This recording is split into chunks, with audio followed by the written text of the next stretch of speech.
পবিত্র মাহে রমজানে 3টি দোয়া বেশি বেশি করবেন। নম্বর 1 হচ্ছে যখনই সময় পাবেন রমজানে এই দোয়াটি করবেন, রব্বিগফিরলি ওয়া তুব আলাইয়া ইন্নাকা আনতাত তাওয়াবুর রহিম। রব্বিগফিরলি ওয়া তুব আলাইয়া ইন্নাকা আনতাত তাওয়াবুর রহিম। হে আমার রব, আপনি আমাকে মাফ করে দিন।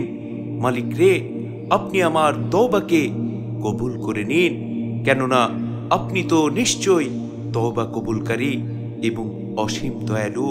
নম্বর 2 হচ্ছে রমজান মাসে যখনই সময় পাবেন বেশি বেশি এই দোয়া করবেন, আল্লাহুম্মা ইন্নী আসআলুকাল জান্নাহ ওয়া আউযু বিকা মিনান নার।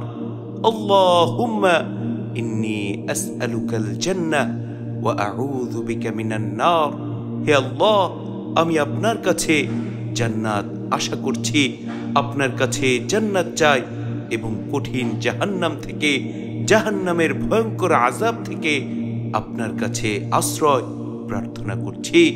নম্বর 3 হচ্ছে রমজানে যখনই সময় পাবেন বেশি বেশি দোয়া পাঠ করবেন।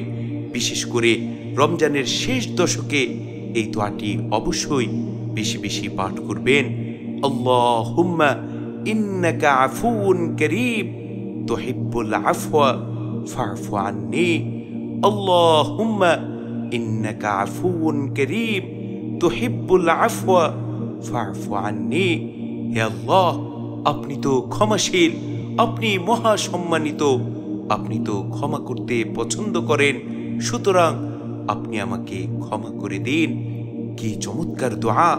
এজন্য আমরা প্রত্যেকে রমজানে অবশ্যই এই 3টি দোয়া বেশি বেশি করব, রব্বিগফিরলি ওয়া তুব আলাইয়া ইন্নাকা আনতাত তাওয়াবুর রহিম।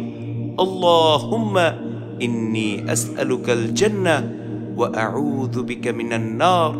আল্লাহুম্মা ইন্নাকা আফুউন কারীম তুহিব্বুল আফওয়া ফা'ফু আন্নী। আল্লাহ রব্বুল আলামিন আমাদের প্রত্যেককে ক্ষমা করে দিন।